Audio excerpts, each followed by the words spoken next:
Hey, I'm Nate Savage from GuitarFam.com, where it is our mission to help you play the songs you love with the people that you love. Now, do you feel like you have a pretty good handle on your strumming as long as you're doing like 8th note strumming patterns, but once you try to take it up to that next level of 16th notes, things just kind of fall apart? Well, if that sounds like you, then I have some great tips in this video to help you get comfortable and confident with 16th note strumming patterns. Now, of course, the reason we all want to play 16th note strumming patterns is so we can play our favorite songs, right? And if we maybe just power through trying to play 16th notes and it's just not working, you might get frustrated and even be tempted to quit playing guitar. But if you implement these tips that I'm going to give you, you will be able to conquer 16th note strumming patterns. I guarantee it if you put in the work. Before we get into these tips, I want to invite you to a free live strumming masterclass webinar that we're doing via Zoom. Whether you're a beginner or advanced strummer, we're going to be covering things like getting your timing under control, developing your strumming technique, and developing dynamic strumming elements to make your strumming a lot more polished, musical, and interesting. All you have to do to attend is go to guitarfam.com/strumming masterclass and sign up for the date that works best for you.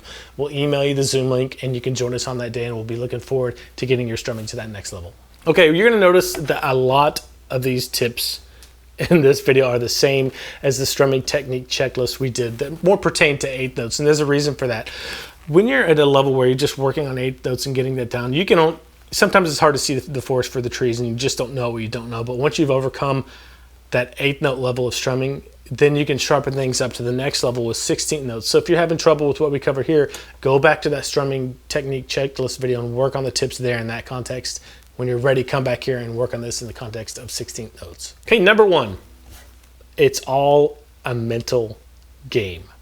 Let me show you what I mean. Tell me if this is a 16th note strumming pattern or an 8th note strumming pattern.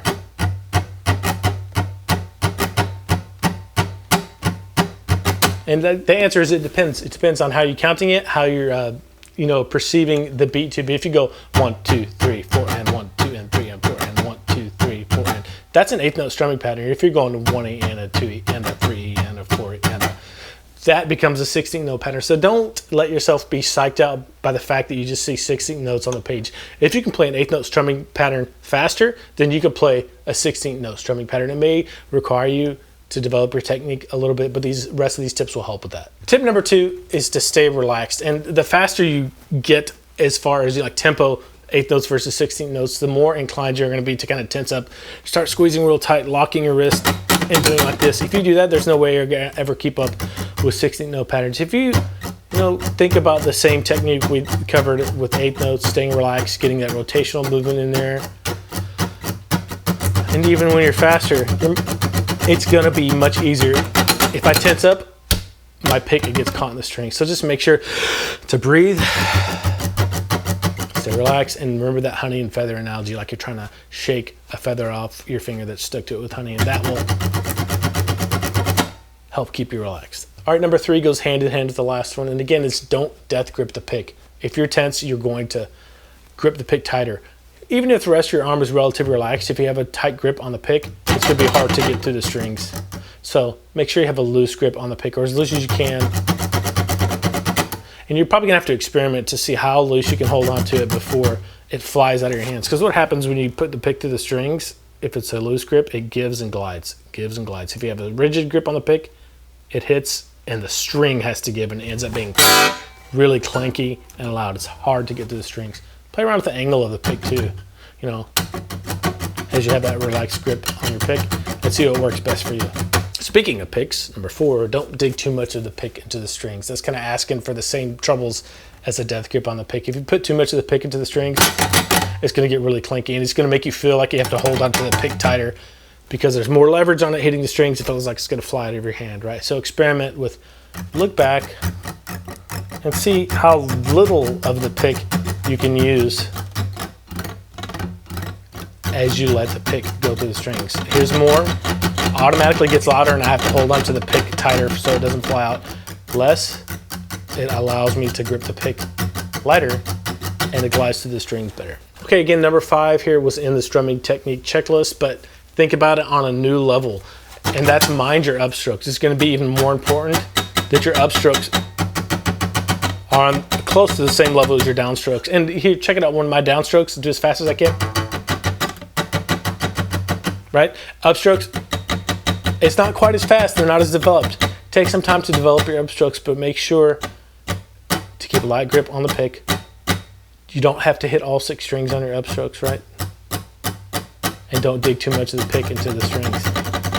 Because if you have this and this, those are the 2 motions you use for strumming the guitar, you're only going to be as fast as you can do either your downs or your ups.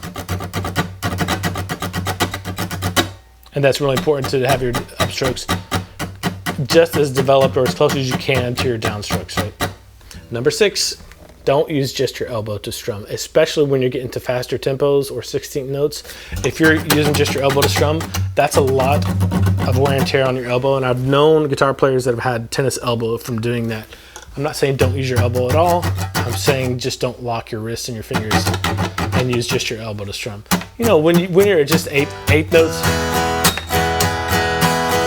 and 2, you can get away with that a little more, but as soon as you start going,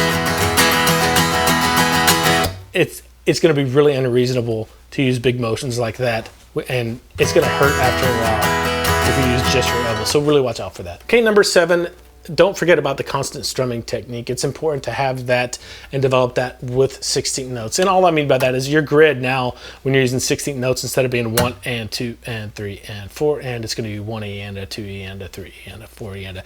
And you need to keep that pendulum going even if you're not digging every up or down into the string. So like Marshall Tucker band song, right? Can't you see?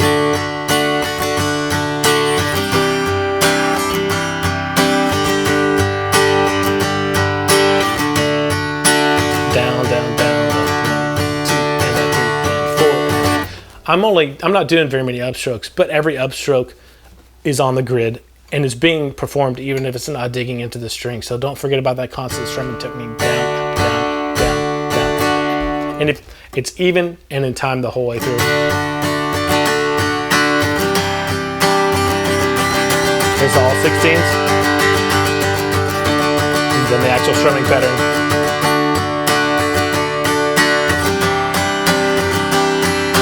If I were to turn the sound off this video, it looks like my hand is just doing this the whole time, right? And that's what you want. Number 8, and you could probably see this as I was doing that last example, is use smaller, more efficient motions when you have to play faster tempos or faster note values, right? So if I'm doing like this with 8 notes, not a big deal. I can use big motions and it's not gonna hurt me. As soon as that,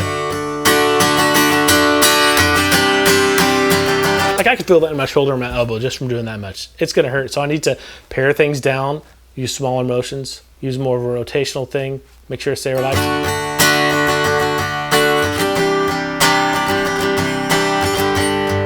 And my strumming motion isn't much bigger than the width of the strings, probably like a couple centimeters on either side of the strings.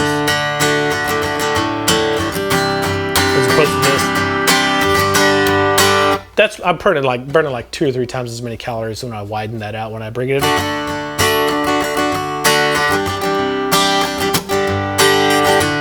It makes it a lot easier to keep up with faster tempos. Number 8, ramp things up with a metronome. Start off on something that's more moderate, like 70 beats per minute.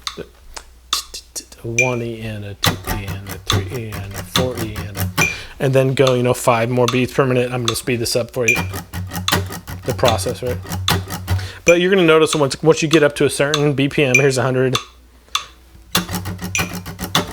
you're probably gonna start to death grip the pick and lose your rotation, your relaxation, and that's where you need to stop. Make note of that tempo, take a deep breath, and concentrate on keeping things light and relaxed, right?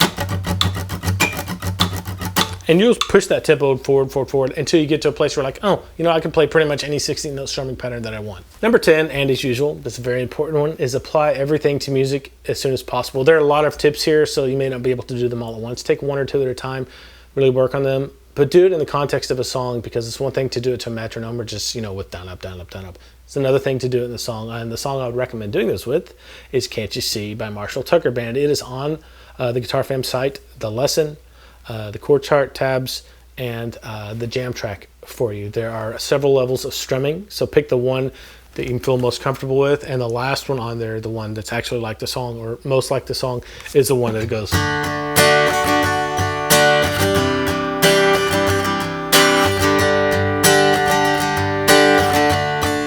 I think it's just down, down, down, down, down, down. Just for generic.